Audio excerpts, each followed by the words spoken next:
with a paper on interregional input-output linkages for United States.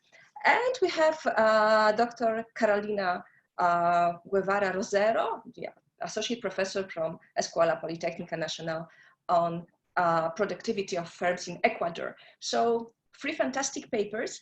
In general, more or less, we have like 30 minutes for each person, which includes the paper and the comments and questions. So I would like you to ask for presentation, 20 minutes maximum, and then we will have a time to discuss the paper and ask the questions. So, Tim, the floor is yours. We are waiting for your presentation. Okay, thank you very much. Let me share up. I think, no, this is, okay, I guess, well, let's see. Okay. The usual question, can you see it? Can you see my slides? Yeah, that's fine. Okay, perfect. Okay, so now I need to just Control L this thing. Oh, yeah, full screen. All right. Okay, so thank you very much for being here, and I'm looking forward to your comments. So this is the title of the paper is quite explanatory, but let me walk you through. So it's called The Cushioning Effect of Immigrant. I'll just move it here. Okay, actually it's a different screen, but you cannot see it anymore, right? Okay, I'll just change the screen so I can look into you and not elsewhere. All right. Okay, sorry about that. Okay, so this is about immigrant mobility and how it cushions, what I call cushioning is how it protects natives in the context of a great recession. And my context is Spain. So the idea is, you know, it's an old idea that geographical labor mobility can equalize the differences across labor markets. But the problem is very few people make long distance moves. And this is especially the case for the less educated workers. But on the other hand, migrants are very mobile, especially migrant workers who are there for work reasons and not for family or other stuff. And this is because this high mobility is due to a couple of reasons. First one is that they have a very high elasticity to labor market conditions, meaning they are there to work. If there are no work opportunities, they just go somewhere else. And also, unlike natives, they are less attached to local areas, so they feel less attached, and you know, there are less cost of moving emotionally, at least. So, combining the two, I asked the question whether immigrant mobility protect natives during a negative demand shock.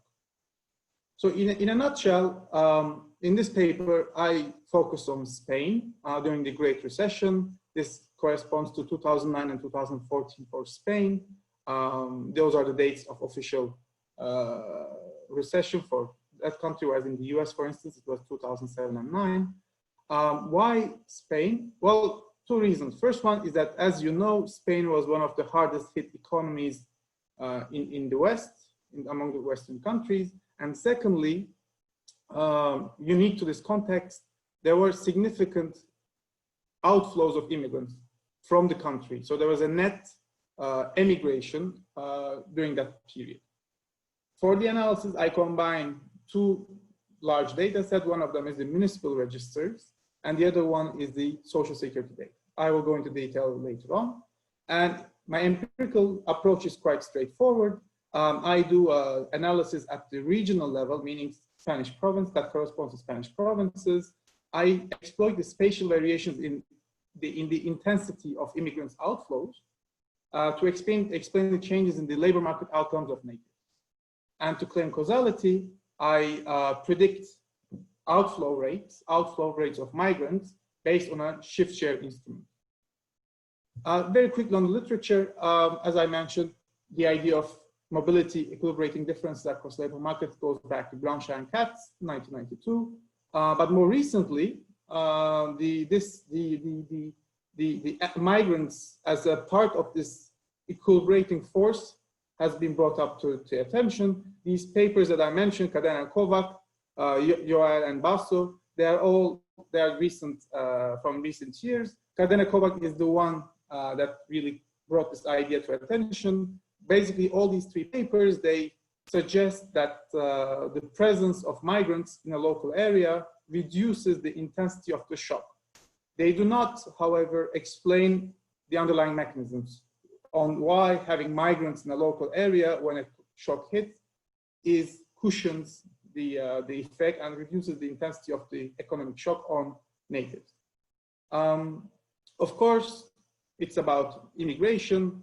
There's extensive literature on the impact of immigration on labor market outcomes. Here, I'm flipping the picture and I'm focused on emigration in a way from a local labor market. So the outflow of what happens when there's an outflow. And the literature on that is quite limited.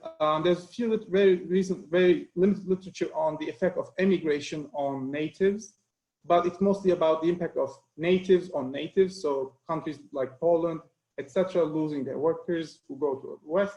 What happens? They find positive wage effects on the remaining natives.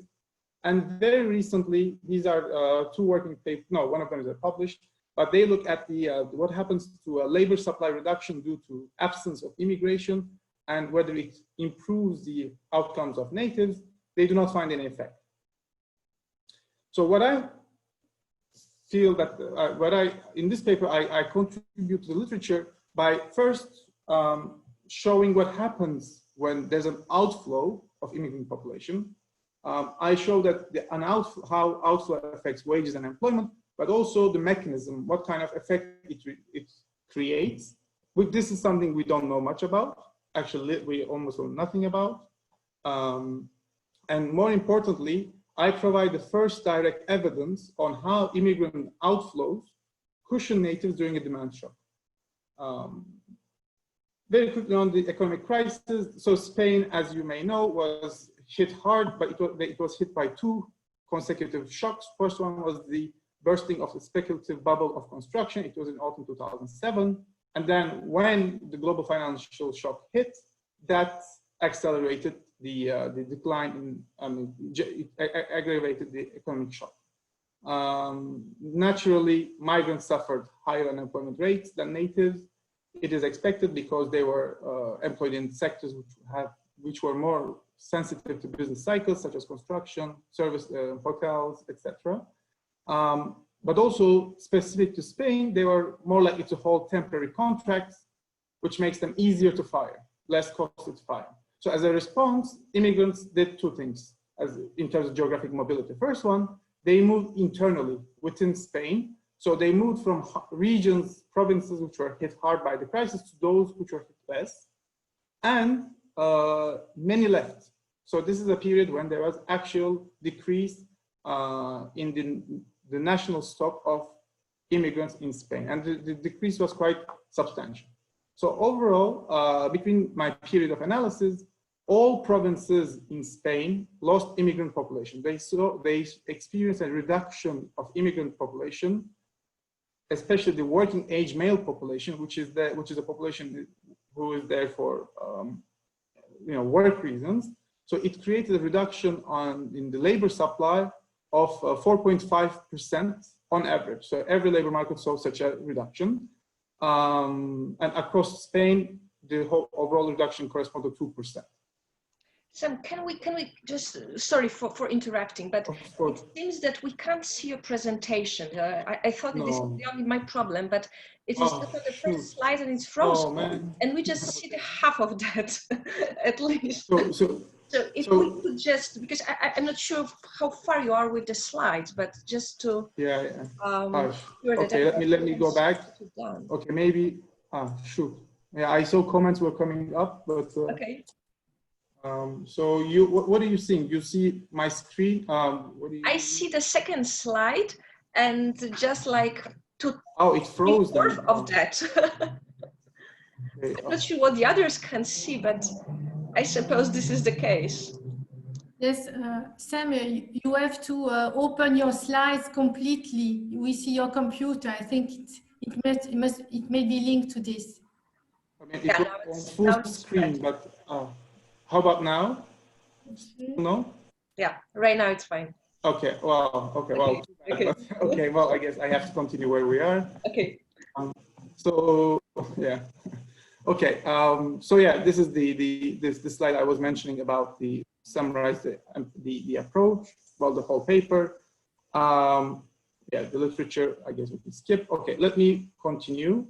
Okay, data. So in this paper, as I said, I combine two major data sets, two large data sets. First one is the Social Security records for Spain. This is a panel, individual panel of workers, those who are registered to the Social Security system. I use this data for my left-hand side to record, measure the changes in natives' employment and wage outcomes, and also other labor market adjustments. And on the right-hand side, to measure the outflow, the intensity of outflows, I use the municipal register, which is basically another individual level data, which is covers all the people living in Spain. And I use the changes in those records to measure how many people have arrived and how many of them have left. And then I add I also use labor force survey, etc., for control. Econometric approach is, so the specification I use is quite simple. It is at the regional, at province level. It's basically a first differences. So on the left-hand side, I have the wages, the change in log wages of natives by skill group between two periods. And the other main outcome is the changes in the employment, native local employment. So basically the change in the number of natives employed, how it changed between two periods, normalized by the number in the base period. And the measure of supply shock is the change in the stock of migrants between two periods relative to the total number of people in the province in the base period. So you may notice that I switched, so it's t minus 1 minus t. This is to have positive signs because it's easier to visually to understand. So basically, given that during this period, all regions lost their foreign-born population, I switched the order so that the sign would be different. So the net outflow would seem as a positive change, but basically it's just a presentation issue. Otherwise, it doesn't, yeah, it's just that. So basically, this is the specification. The changes on the left-hand side on labor market outcomes, the changes in the migrant population as a share of the total population. So it's like a supply change. And then I have time fixed effect, and that's it. Given that it's the first differences at the province level, I do not have period fixed effects. I also have other controls as a robustness, but no need to present them now. So identification, of course, identification is very important. For this, I rely on a shift share instrument. Well, first of all, maybe I need to walk you through the identification. So identification is that exogeneity of net outflows with respect to labor market outcomes of natives. So of course, there are challenges to identification. First one is that locations which were hit hard by the crisis also lost more immigrant population. So more intensive treatment in a way. Well, indeed, this is the case. But given what I'm looking at and given the positive effects I find, this would only be a lower bound effect. So if the regions which are harder lost more people, then it's only the lower bound, right? And then secondly, the departure of people could affect further depressed area through the demand. In that case, again, this works against the positive effects I find. And finally, the initial location, the distribution of migrants across locations may not be random, right? For that, I use a shift share instrument, which is a standard instrument in the literature, in the migration literature, but which is very, fitting for this context, much better than other countries. All of those are explained in the paper, of course. I'm not going to go through details here. So the results, the main results.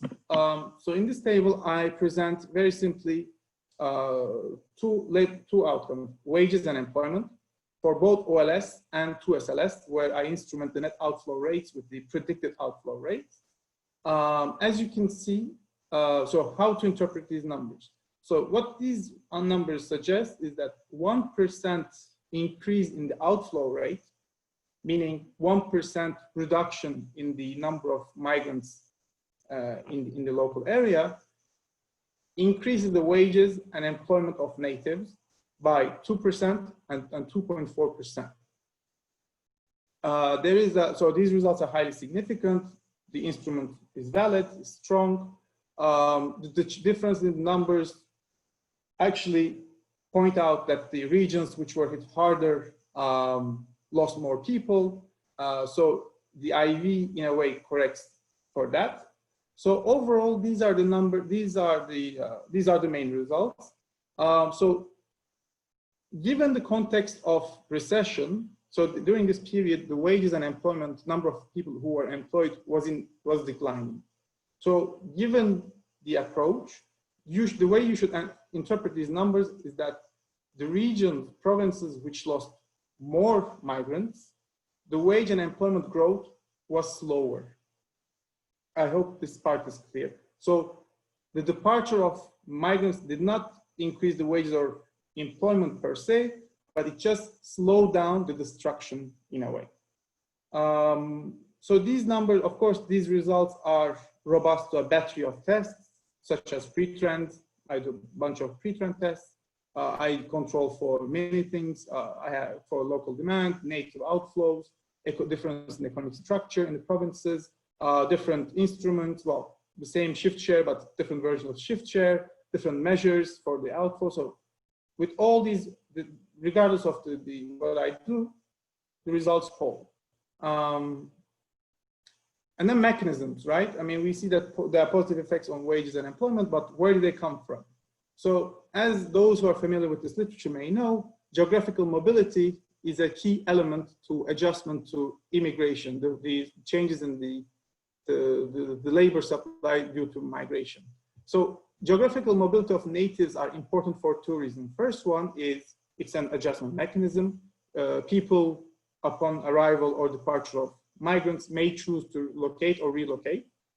And secondly, for in terms of the to have unbiased estimates of the effects, one needs to know whether natives have relocated or not, because it would add noise.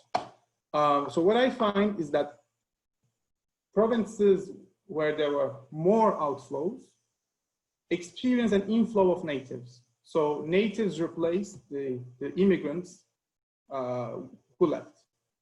And in parallel, those provinces, the number of people who leave the provinces also reduced. So this is perfectly in line with the literature on immigration. So this is the exact opposite. So the departure of immigrant attracts people to that province and increase the number of natives located in that area. So this is the first mechanism, an adjustment mechanism. Secondly, employment, right? So we saw that there are positive employment effects, and they come from mostly from an increased entries to employment from unemployment or inactivity. So departure of migrants has encouraged or accelerated entry of natives to employment. People who already had a job were less likely to leave, but the effect is not statistically significant. So that's that. And the wages. So those who were already in the labor market, they experience a positive wage effect, which suggests that goes in direction of competition effect. So less competition from migrants, they can have better bargaining power, which increases their wages. For those who entered the employment, there's no effect. There's no statistically significant effect.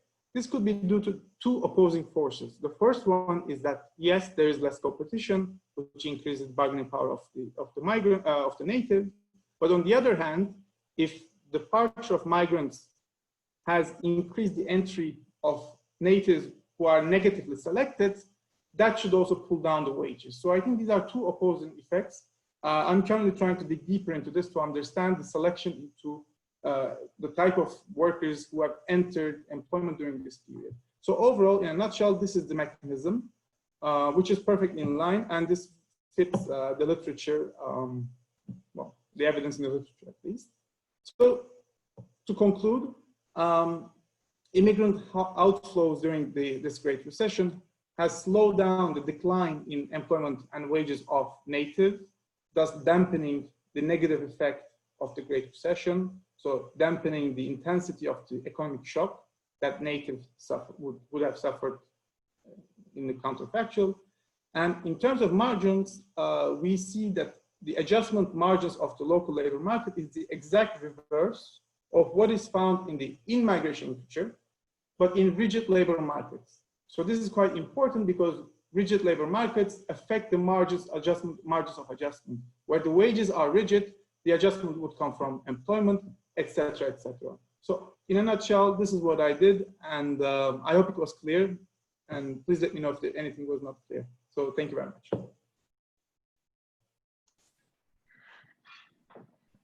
Okay, thank you. Usually we would have just like an applause. So just yeah, just pretending or trying to be the audience. Yeah, fascinating presentation. I would open just quickly the floor for questions and comments from the audience. Anybody to comment, to talk, to ask the question? I suppose you can just simply unmute and talk, participants.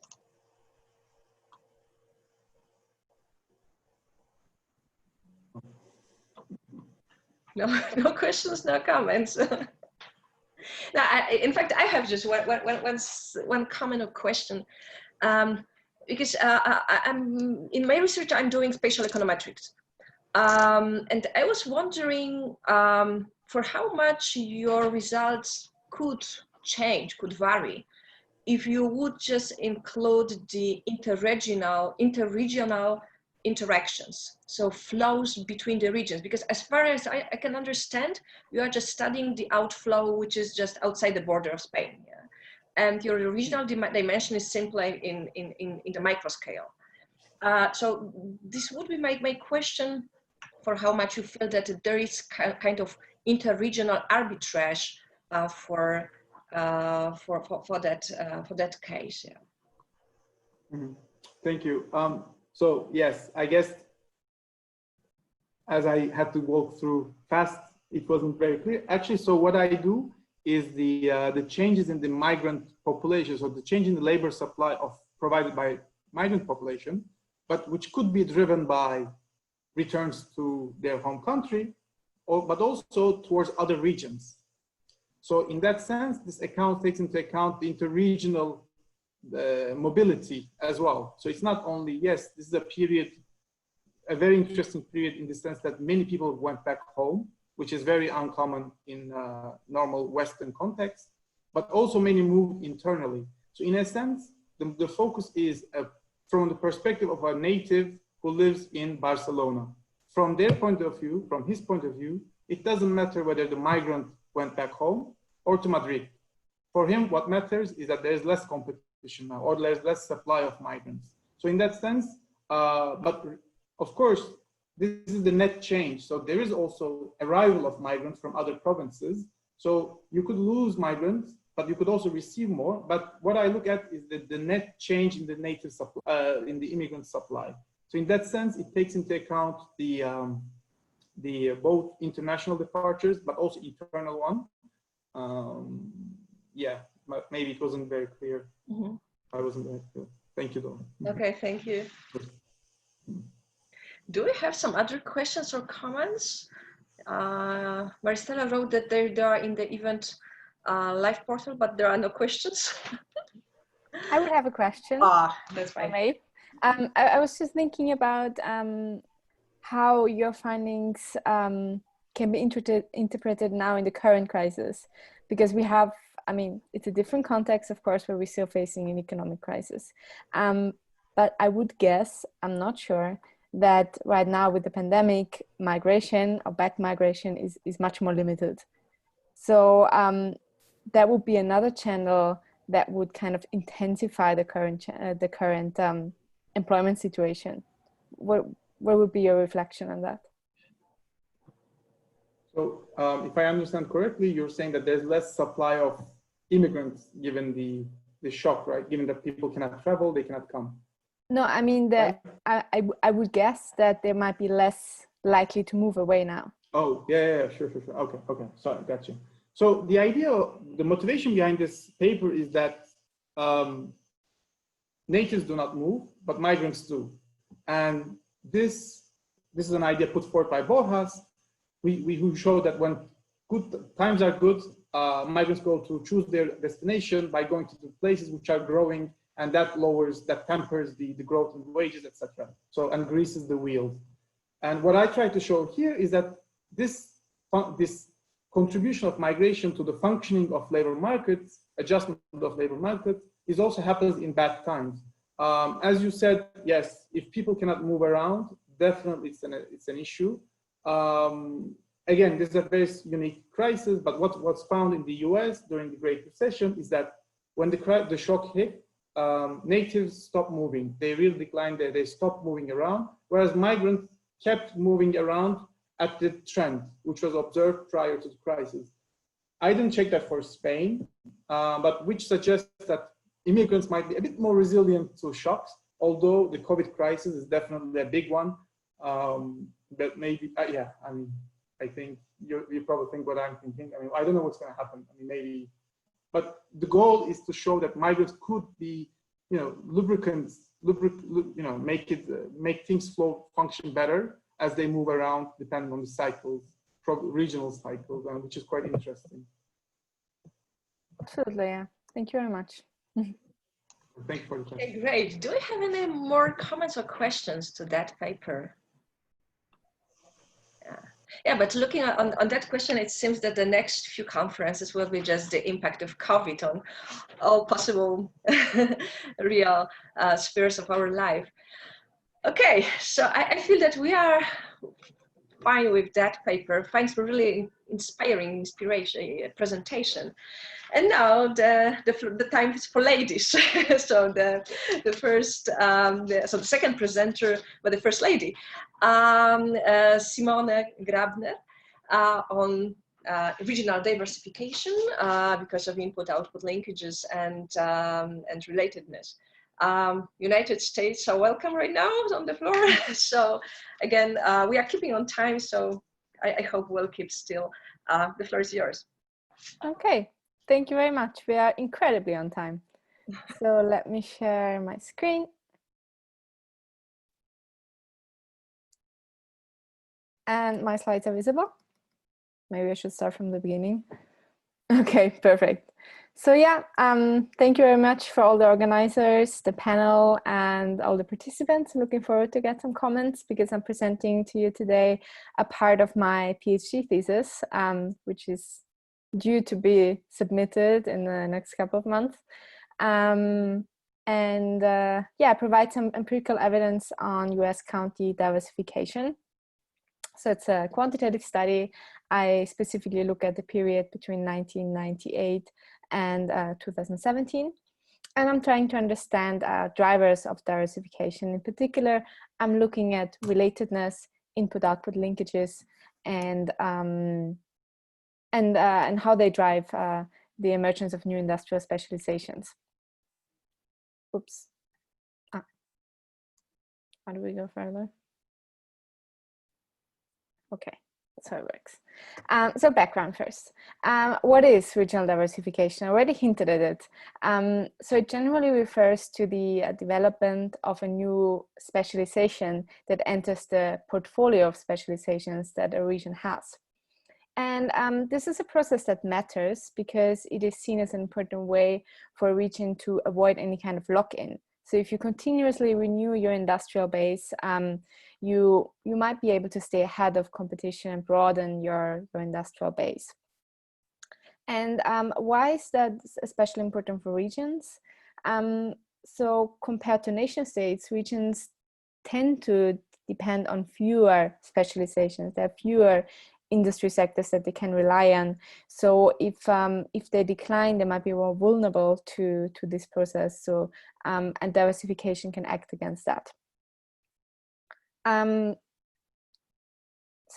There's by now a pretty large literature on diversification, and what has been found over and over again is that diversification can be more or less related. So the rule is that regions tend to diversify in new industries that are strongly related to the existing set of economic activities that are already present in the region. So and industries are related in that sense if they demand some kind of similar capabilities, which include infrastructure, institutions, or skills. And that process is then termed as related diversification.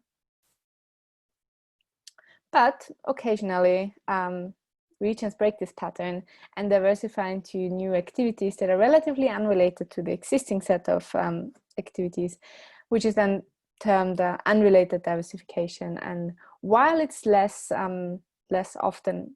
likely to happen, there are some positive factors associated with that, namely jumps in the industrial evolution, some profound shifts in the local capabilities, as well as radical innovations. So, of course, we want to understand what drives this diversification process.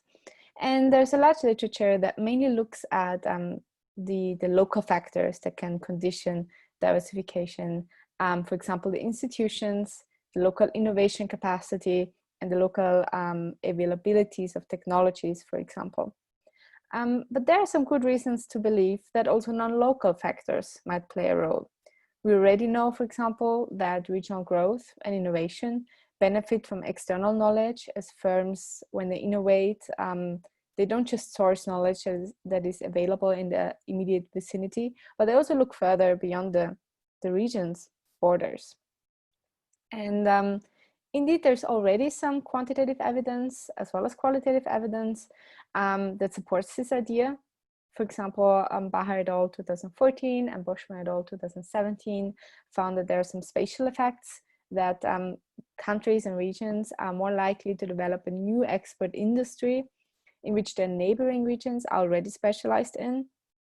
And Anderson et al. 2013 is the only study that I know of that directly look at diversification and an input and output import and export networks and how they affect it. And they found a positive relationship. And yeah, there's some qualitative evidence that also highlights the role of non-local capabilities, for example, for industrial path creation. And of course, there are several channels through which external capabilities or non-local factors can reach a region. So one of these channels is, of course, commuting or migrants, as we just heard basically about, and import-export, as well as strategic alliances. Or in my case, I'm looking at the input and output linkages. So the interdependence of industries through the buyer and supplier relationships has been known for a very long time to be a channel for knowledge creation as well as diffusion. And there's an incentive among buyers and suppliers to share, to cooperate in innovation, because there's a collective benefit to be gained for both sides. And this interaction then can provide a vehicle for the knowledge diffusion from one region to another, upon which diversification can occur.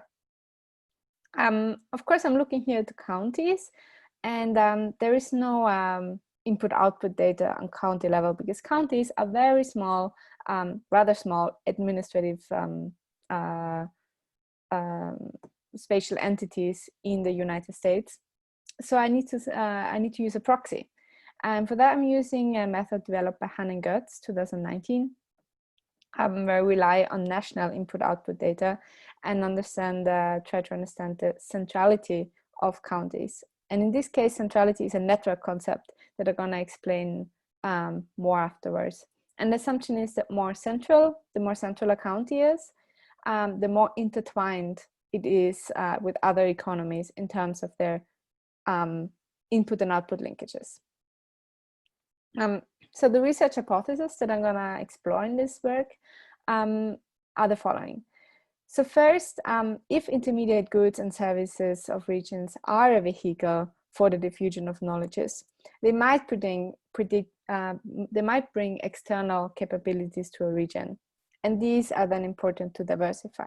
So the first hypothesis is that the probability that a county specializes in a new industry so that it diversifies is positively related to the centrality of a county in terms of its input-output relations with other counties.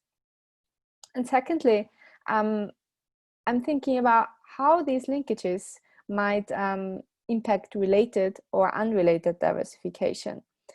So if interregional linkages bring in external knowledge, it could be that this external knowledge is different, significantly different from the knowledge that is already present in the local, in the region. So it then can be that the role of relatedness is weakened through external knowledge, as it provides more opportunities for newer and completely unrelated recombinations. So the second hypothesis that I'm looking at is whether relatedness has a weaker effect on the probability that a county specializes in a new industry if a county has a higher level of centrality and is thus more interrelated with others. So the way that I measure regional diversification is pretty standard in this literature. So I'm using employment data on US counties and 676 six-digit traded industries.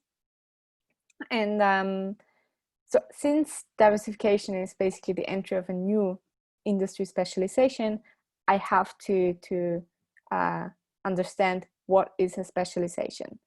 And for that, I'm using the location quotient that quantifies how concentrated a particular industry is in a region as compared to the nation.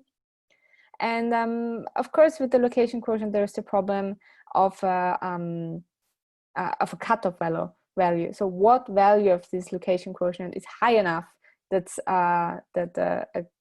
an industry counts as a specialization? And for that, I'm using Tian 2013 bootstrapping method, where I retrieve a cutoff value for each single industry that is at the 5% significant level. It's a very it's a standard method, and it's used continuously throughout this literature. And then I observe the specialization status of an industry over a 5-year interval that leads me then to a binary dependent variable. Yes, we do have a new specialization, 0, no. And this is then a map of basically all the industry entries in the United States counties over this period. You see it's highly unequal, but it also follows a population pattern. So to measure relatedness, again, I use a standard method in the literature where I use a co-occurrence technique. So the more related two industries are, the more likely they are to be located in the same regions. And that's how I understand the relatedness. And then I use the Hausmann et al. 2007 density indicator to link the industrial relatedness to the regional profiles. Now the interesting part, or the more unique part, is how I measure the regional input and output linkages. So I'm using the national input-output tables for 66 industries. And I only use the intermediate goods and services, so I don't look at final goods. And this is, for example, how one of those tables, one of those input-output tables look like. And this table, you can basically reinterpret as a network. So for example, this table that we've seen here, if you see it as a network, it basically looks like that. So the first step in calculating this measure is to interpret the input-output tables as a network, where industries represent the nodes and the transactions between them are the edges. And then I can calculate the centralities of those nodes within the national network. And centrality measures are a very common measure within network science, and they aim to identify what is the most important node in a network. Of course, important can mean many different things, and that's why there are many different centrality measures. I'm using 3 different ones, and centrality measures can be roughly divided into 2 categories, namely global and local ones. I use 2 global measures, closeness and entropy, and then the local one, strength. And the difference between those measures is, for example, that in the global measure, you take into consideration the whole network topology. So in a global sense, for example, the second node here is the most central one, even though it has only 2 edges, but it is connected to very influential nodes. For example, in the local measure, the node 1 would be the most influential measure because it has the highest amount of connections. So the closeness measure in particular is a measure that looks at the distance from one node to every other node. So it looks at the whole network. And the other global measure is entropy, which also looks at the diversity of a node's connections and its connections and so on. The local measure is strength. That is very simple. It just adds up all the direct connection that a node has. And these measures then are on the industry level, but I want to look at counties, so I have to connect those measures to the counties that they reflect. And for that, I'm using the employment data.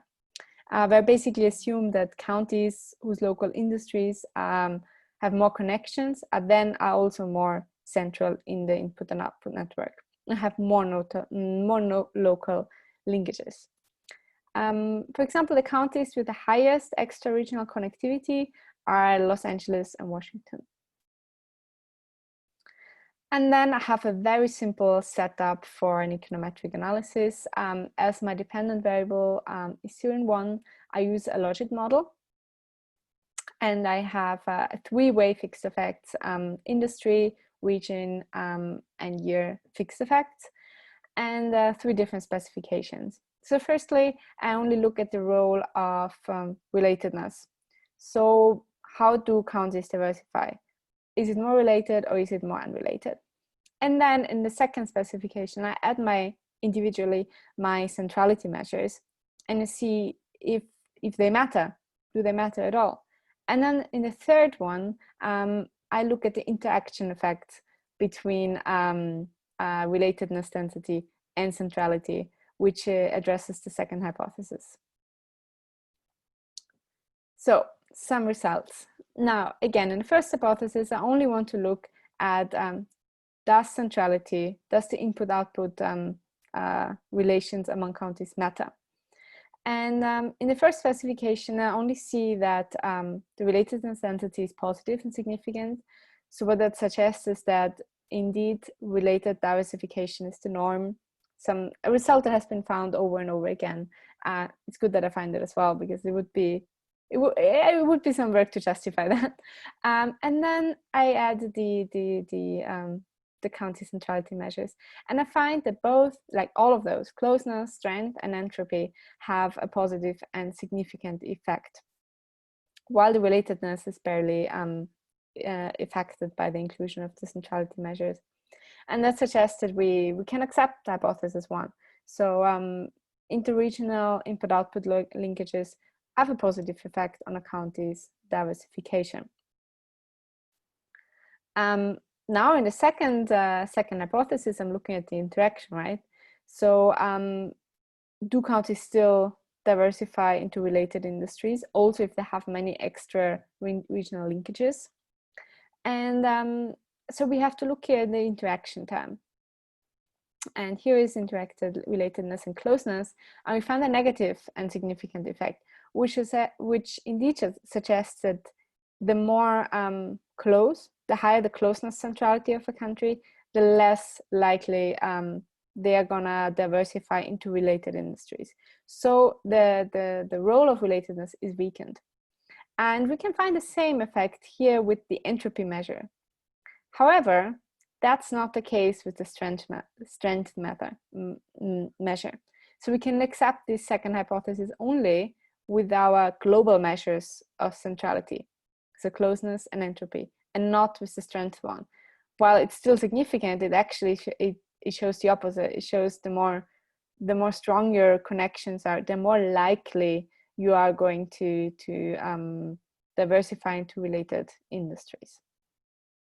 So I have a bunch of robustness checks, and of course I'm not going over all of them. I all want you well. So just to summarize, the robustness checks confirm those findings, and they show that counter centrality, especially if they're based on closeness and suppressant and entropy, has a significant positive effect on diversification and relaxes the role of relatedness. And all those robustness checks also show that strength centrality has at best mixed results. So to conclude, overall this study, I tried to understand the relation among relatedness as well as input and output linkages for industrial diversification. And the hypothesis was that external knowledge and non-local factors matter as well for how a region develops new industries. And I have two main findings. The first one is that counties indeed follow this pattern that we've seen before. They diversify into strongly related existing industries in a county. And secondly, and that's the main point, is that interregional input-output linkages, as proxied by my county centrality measure, they do matter. So local industries that are counties whose local industries are prominently positioned within the whole national production system, they appear to stimulate diversification in general, as well as unrelated diversification in particular. And it's important here to underline that the whole network topology matters. No, not just how related, how connected they are to its adjacent industries. So there are some weaknesses and also some directions for future research. So first of all, I have to proxy these interregional linkages. And in future work, I'd like to look use directly regional input-output data, for example, in Europe, which would allow me to directly look at the linkages rather than inferring them. And then I'm assuming that capabilities do diffuse through input-output networks based on some previous literature, but the mechanisms are not entirely clear. And lastly, it will be interesting for future research to look at whether it matters how related this external knowledge is to the local one. So thank you very much for your attention. I will really appreciate some comments.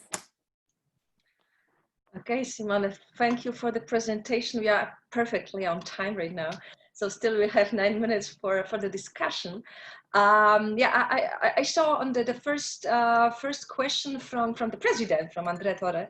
André, could you maybe just quickly say something about your point? Simone, I suppose you can read it on the chat. So the comment is on whether I have based my analysis on direct relations in the input-output matrix. Yeah, I saw about it. Yes, I used the direct matrix, not the Leontief inverse. And I agree with you. I already thought about using the inverse matrix to also get the broader network effects.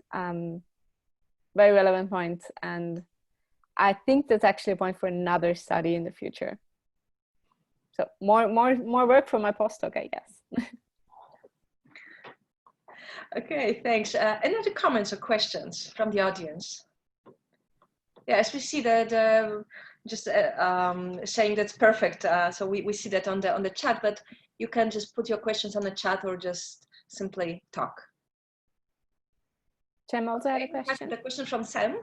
Hello. So thanks for the presentation. Very interesting. So I have 3 questions, comments. First one is, did you check the sensitivity of your results depending on the cutoff that you define the, yes, I guess, and maybe it could be interesting. I don't know if you found anything non-linear, any non-linear effects that could be interesting. Secondly, have you looked into heterogeneous effects by industries, maybe grouping them by some characteristics? It could be about, I don't know, skill intensity, capital intensity, or I don't know, something. I mean, there could be some effect. And for the external diffusion of knowledge from external channels, maybe, you know, the presence of multinational companies, maybe that could be a control or something. I think Orbis would give you something. Of course, migration is a channel, but that's a whole other another totally different paper for you. So yeah, thanks. Yeah, very, very relevant points. So I did find some non-linear effects, actually, only a little one but only with respect to the closeness centrality. So I found that actually first, if you plot it into quartiles, in the first quartile, the effect is actually negative, and then it goes up. I didn't further investigate it, but that would be another angle to look at it. The second point was heterogeneity by industry. Yes, so I did look at that, and I grouped them. I used a very rough grouping, so first services and manufacturing, but then I also looked at a recent classification by Delgado et al. In 2020, where they classified industries according to whether they're in the supply chain or whether they're business to consumer industries, and I didn't find any differences. But as you mentioned, looking at skills would be another angle. And yeah, there are many more channels to look at. That like just using the control of multinationals could make my analysis more robust. Agree with that. Thank you. Thank you. We have still a question from Ahmed about using the Taylor network analysis. This is on the chat. And question for recommendations. I'm gonna Google what the Taylor network analysis is. It sounds intriguing. I'm gonna look at it, and accordingly, I don't have any recommendations for it, but I'll look at it. Thank you. I'm gonna write that down. Okay. Yeah, still, I have a question here because that's a really fantastic topic. And just question or comment, because you are mostly referring to Boschma, so I suppose you are going somehow into evolutionary geography. And of course, your data are just timely, coherent with smart specialization policy, more or less. Yeah. My question is whether can it be on the basis of your research summarized in that way that it's kind of path dependence for periphery, that the peripheral region just have to follow their way, and that the jump or innovation is possible only for centrality or regions with centrality in terms of industry, which makes that kind of jump is impossible for that kind of poor. They are poor in terms of general development. Am I right or not? No, I think you are. And also one of the robustness checks, I looked at the different effects across typologies, so urban to really peripheral, and the effect of this centrality measure of these interregional linkages is increasing the more peripheral you go, and that also matches all the qualitative evidence. And the more peripheral you are, that's okay, but better get your connections to other regions. That would be the implication, I think. And yeah. Okay. Do we have any questions or comments more? No, I don't see, I can't hear. So really, thank you for great presentation. So that was really a pleasure. And we have right now the time for the third presentation from Karolina Rosero. Karolina will talk about the productivity of firms in Ecuador. So we are really waiting for you, Karolina, and not more than 20 minutes is yours. Okay, thank you so much. And I will share the presentation.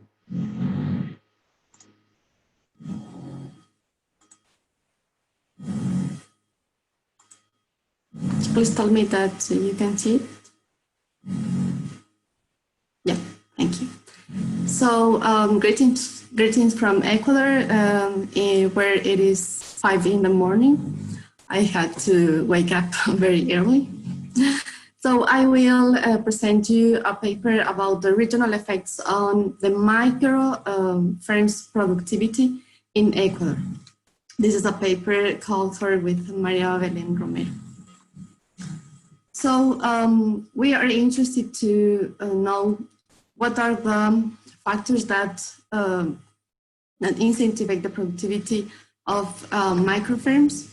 So a lot of literature states that the productivity is enhanced by the own actions of the firms, such as how many workers or skilled workers do I hire. So it could increase the productivity of my firm, the level of investment, the technology, the managerial skills, and also the degree of international competitiveness of firms. So these are factors that firms can play a role in, and they can dominance these factors. However, there are other aspects that firms have to take into account to be more productive, and these are the places and the environment of the industries. So related to the places, we have that in the left-hand side image. Firms can be more productive because they have a lot of infrastructure and availability of services around them. However, in the right-hand side image, they do not have conditions to improve their productivity. So as Krugman says, the firms are going to be more productive in regions that are that have the conditions for it. Another environment that impacts on the productivity is the industrial environment, where the technology and knowledge accumulation of each industry can contribute to the productivity of one firm. So because the firm can profit or can benefit from the knowledge that is already accumulated and the information and the technology that they have. Also, the innovation pattern of an industry can influence on the productivity of firms. So in relation to the contextual aspects, I would like to stress on the importance of the agglomeration economies because they have been stated as important drivers of productivity at both the levels of the geographical level and the industrial level. And the idea is that the proximity between firms is good for their interactions and for their productivity. However, firms of all types could not interact with all of them. For instance, we have that in the case of clusters, big companies or innovative companies only interact with other types, with the same type of industries which are also innovative and more productive. So microfirms in this context could not interact with big or medium-sized firms, but with microfirms. So they would more likely interchange with other microfirms. So the effects of concentration of firms of a given size might be different and dependent on the type of firms that receive them. So it depends on if the agglomeration economies are received by small firms, by big firms, or by microfirms. And also it depends on the agglomeration nature and the agglomeration of type of industries. It is not the same, the concentration of big firms than the concentration of microfirms. So one pioneer work that studies this relationship is the Rosenthal and Strange, that shows that the effect of small establishments is big for arrival of other firms and for employment. So in developing countries, microfirms are very important because they play a role of creation of employment and poverty alleviation mechanism. However, while the existent literature has paid attention mainly to the interactions of big companies in developed countries, the microfirms need attention in the study of in developing countries. And I think that this is important because these firms are very numerous in developing countries. For instance, in Ecuador, they represent the 90% of total firms. So, and because they are more numerous, they can have more interactions between them. So here I present you analysis about the presence of firms in cantons and in industries. So microfirms, which are less than 9 workers and less than 100,000 sales, they are present in all of the cantons and most of the sectors, 96%. Small firms, they have a lower presence in cantons. They are only present in 59 cantons out of 221 cantons. They represent, which is a presence of 27% and 76% in sectors. And as the size of firms increase, they have less presence in cantons and industries. However, in industries, they are more present. So this indicates that microfirms do not interact with all type of firms in their context, and they are more likely to interact between them. So this study seeks to determine the effect of agglomeration economies of type of firms, and by nature, taking into account specialization, diversity, competition, and density economies on the productivity of microfirms. We also want to identify which regions and industries contribute the most to the level of productivity of microfirms by using multi-level analysis. So the methodology that I used to conduct this research is based on the multi-level analysis because of the pattern of the structure of the data, where firms here, which are represented by these are the firms, and they are nested in sectors and simultaneously with the cantons where they are. So here we have, or we face a structure data which is hierarchical. So to analyze this data, I used the multi-level analysis, which allows combining levels of data of aggregation. So I can combine the individual data and the aggregate data at the industrial level and the cantonal level. And it also controls for the aggregate bias that we could face in this type of data, because firms which are within a region or within a sector can have similar performance. So a correlation between individual firms within these levels is possible. So the data that I use is a firm level data from the economic census of Ecuador, conducted in 2010. This is the most recent database that I can rely on. And this database consists on, well, I focus on the formal firms and the formal micro firms, which are 28,000, which are present in 211 cantons and operate in 65 manufacturing activities. And I disaggregate the manufacturing sector at the 3-digit level. So to exploit the information at the cantonal industry level, a two-way cross-classified multi-level model is employed. So the model is the following.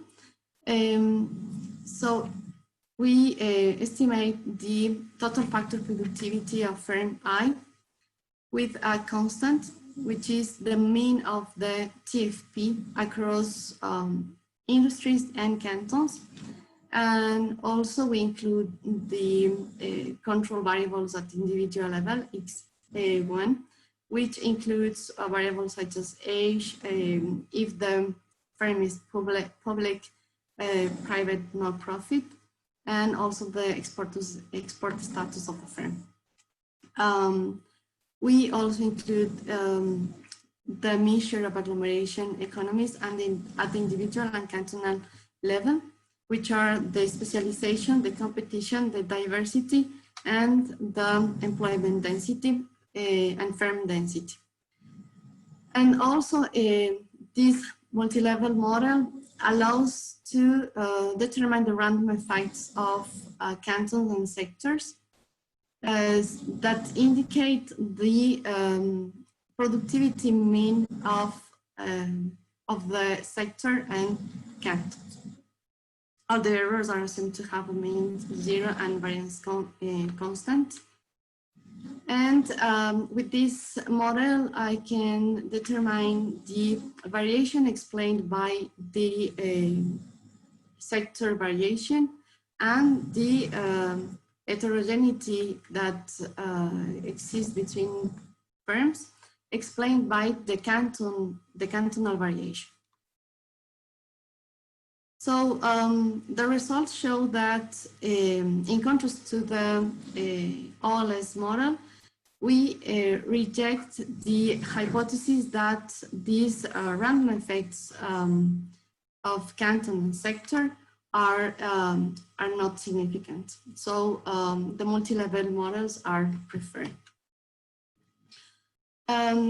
In relation to the variation explained by industries and cantons and firms, we obtained these results, and they show that the variation explained by industries is 6%, around 7% in all models.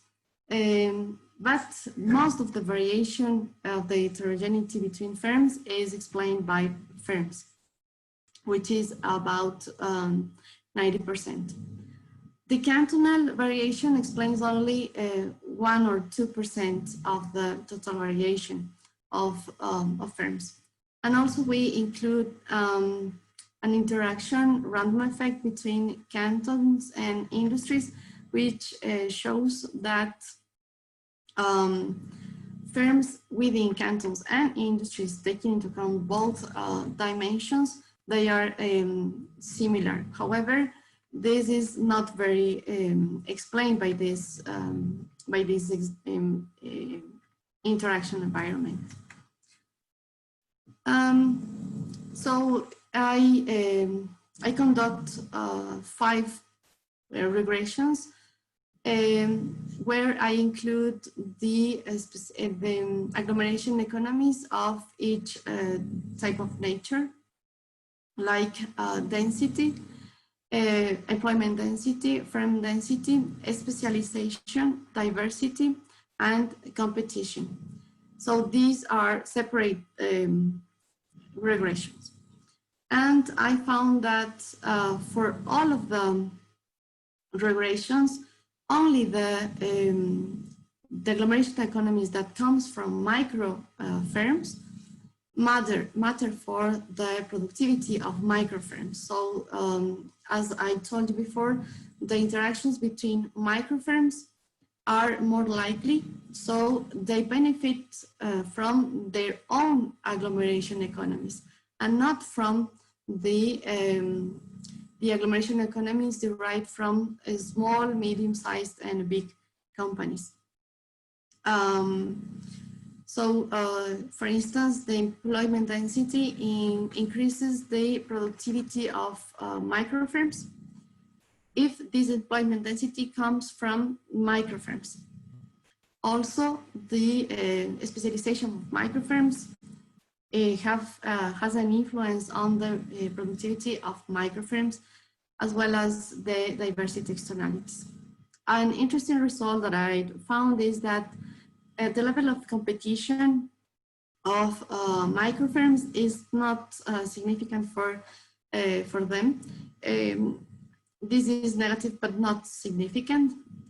However, the externalities that comes from competition and comes from medium-sized firms are negative, and this represents that there is some kind of rivalry between medium-sized firms and small firms.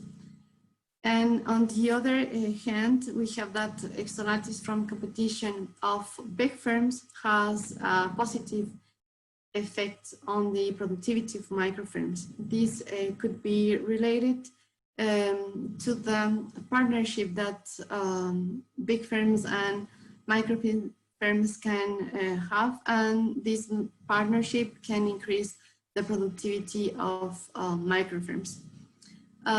However, these interactions can be also in favor of big firms. And from the multi-level analysis, I can determine the level of productivity of cantons and sectors, and I identify by this caterpillar plot which cantons are more productive and which cantons are less productive. And I found that some cantons that are not the big cities in Ecuador are more productive, like Orellana, Urdaneta, Catamayo, which are not cities that are big in population or poles of concentration of economic activity. But Quito and Guayaquil, which are the main cities of Ecuador, stand as very productive cantons. And I also determine the cantons that are low productive. So I perform a test of spatial correlation to see whether these highly productive cantons and poorly productive cantons are clustered. However, I didn't find evidence that there are clusters of productivity or of high productivity or low productivity according to the Moran's statistic. I also can identify the sectors that are more productive and less productive. And the more productive sectors are related to the extraction activities like fishing and animal feeds, and also the manufacture of chemicals and pharmaceuticals. The less productive firms are operating in sectors of metal production, apparel and textiles, and medical and dental instruments, and games and toys. So the conclusions of this study shows that microfirms are affected by agglomeration externalities that come from the same microfirms. But the productivity of microfirms is not influenced by the agglomeration externalities of bigger firms, except for the competition externalities. The industrial environment, according to the results, matters more than the cantonal environment for productivity of microfirms. And I state some policy implications, which are the following. So according to these results, it is important to promote the collaboration between different types of firms, such that wider networks take place, and firms or microfirms can be more resilient and move to higher categories of firms, which means that they graduate from microfirms less than 9 workers to small firms with more than 10 workers and less than 49 workers, and so on. So they can grow in the long term. I also can state a policy about the budget allocation, which is normally accords given by the size of the cities, and do not account the capacity of firms to improve the productivity, capacity of cities to improve the productivity of firms.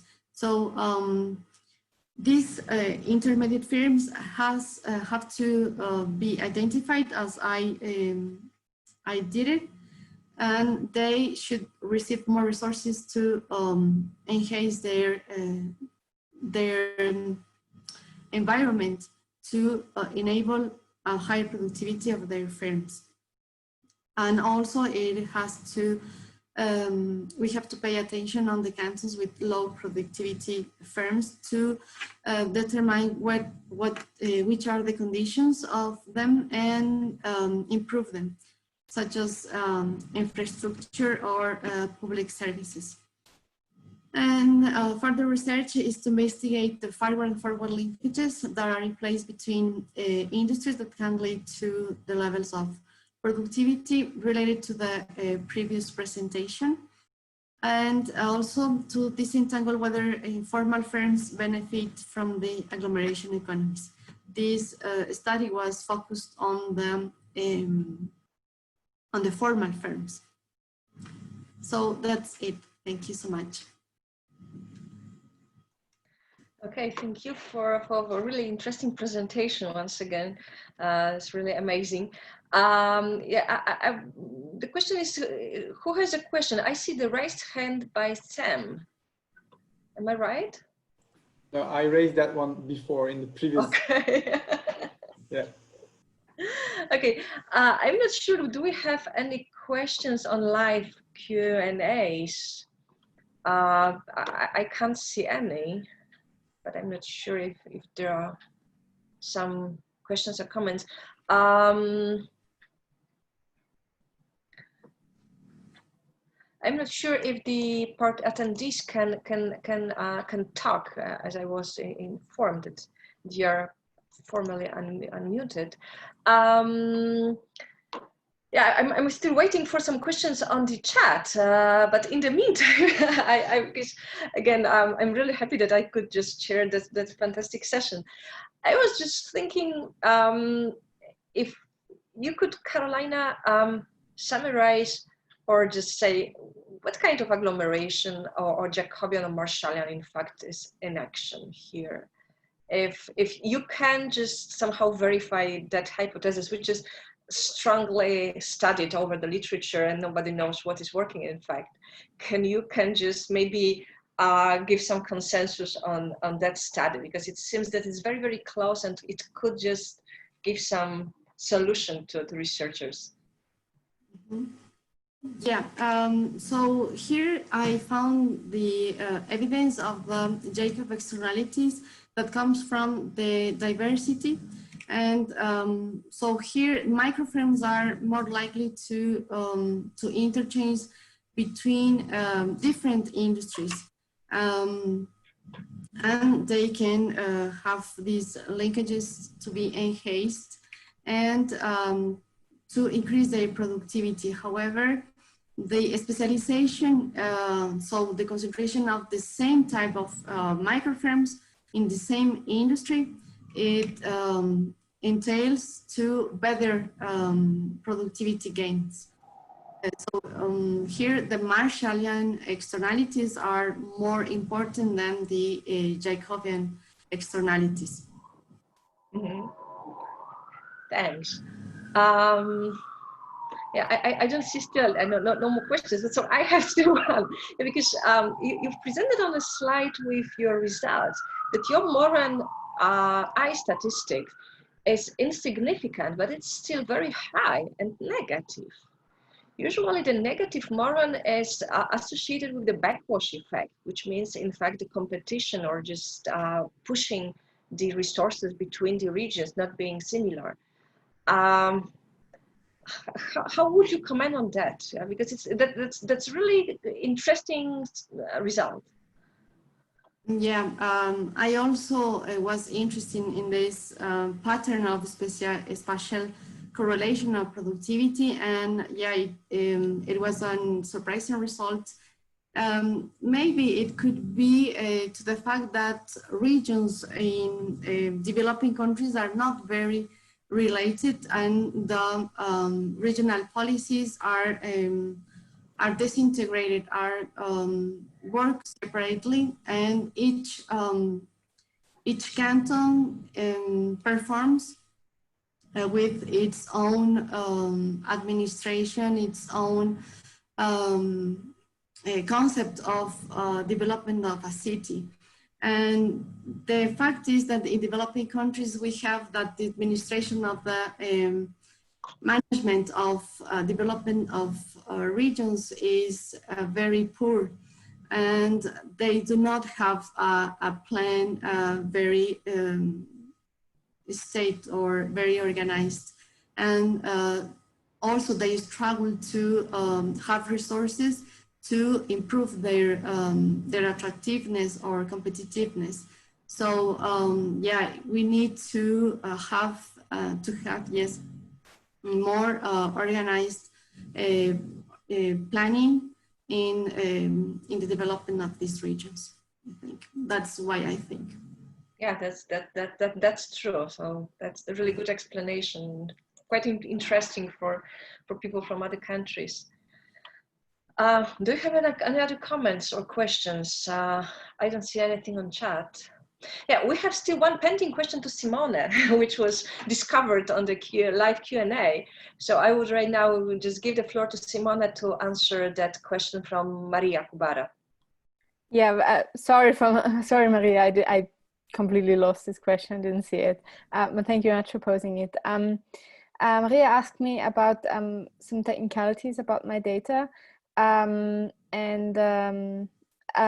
Yeah, you understood, right? I have a region industry matrix, so over 3,000 counties and over 600 industries. And you're right, it's a really big matrix. It has over 8 million entries, and I did not run into any calculation issues. I'm using R though. I don't know how it is with Delta. One regression though takes like 10 minutes to run. So it took some patience, but I had a lot of coffee breaks, so it was okay. Yeah, that is. But yeah, lots of data, which is good. Thanks for the question. Okay, so we got it. Okay, it seems that we are in fact just going to the end of that session. So quick advertisement of Epinos. Yeah, so as I discovered, presenters were not aware that every year in ERSA we have just the contest for young scientists. So I hope the presenters and also the attendees can just remember about that project, which is extremely important for ERSA just to gain the talents. So every year we just ask when registering for the conference to submit the paper more or less till June, so the full paper, and then it goes to the really top scientists, which are highly cited and really well known, who will become your reviewers during the session. So usually we assign 2 persons plus chair from the really top of the top. And those sessions are really inspiring. They have usually like half an hour as today, and then we try to find out the best paper. So we are just giving the comments and looking for the winner. It's extremely prestigious to be in that contest. Even more is to win that contest, of course. So I really hope you will just take part in that competition in a Pioneers Award for Young Scientists next year, if we will be able, of course, to meet in reality for ERSA Congress. So that's quick advertisement, but I hope it's really scientific advertisement of the ERSA activity. Yeah, I feel that we are absolutely on time. So really thank you for 3 presentations. They were really inspiring, really interesting, really well done. Just raising some questions from the audience. So really thank you, and just enjoy the rest of the conference. And the attendees, of course, thank you for being patient and being with us. Thank you. Thank you very much. And let's hope next year we still count as young scientists. Let's hope. Bye. Bye-bye.